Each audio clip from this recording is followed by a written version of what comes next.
This is a 26th day of a hunger strike against Corona profiteering and for the climate, to bring attention that the biggest crisis that's not going away, but it's being amplified by the second right here on the edge of Hambach forest, that's still being in danger by pumping of the water, by destruction of surrounding habitats and villages, is ongoing. It's continuing. And as an intervention, every day we're also been making coffee and tea to share it with those that are marginalized and dispossessed and pushed onto the margins of society, like the homeless population. While the corporations are getting billions, the populations of people without homes is growing. We're not doing this as an act of charity. We're doing this as a demonstration of how the state has been failing and continues to fail.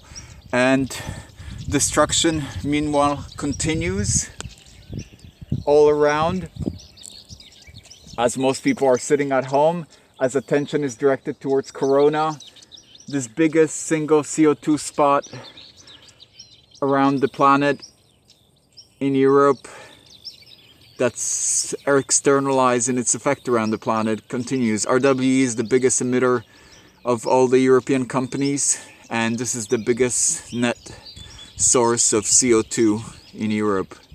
And this is why Hambach forest has become such a symbol, such a global issue, because as Western powers are trying to point a finger at China, at India, this destruction continues right here, while greenwashing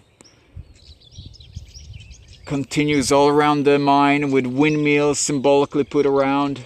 The destruction of the most horrible toxins put away by nature to make this planet livable over millions of years are being put into atmosphere. Manganese, cadmium, mercury, the biggest source of mercury in living organisms and in the world's oceans is coal. And megatons of CO2 continue to be put in the atmosphere.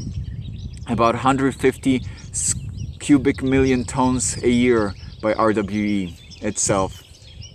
And it's up to us to do something about this. It's not up to corporations, it's not up to politicians working hand in hand to repress activists, and especially now using the Corona epidemic to close camps and to stop demonstrations of all different groups like Alle Dörfer bleiben, and here in Hambi, and for May 1st. So on May 1st, everybody, stay strong. Lots of solidarity from Hambach forest here on the edge. Regardless of being intentionally hungry, deprived of resources, working on the edge, dumpster diving, we continue to press on our struggle. And despite this, but because of it as well, the struggle continues. Lots of love and lots of rage.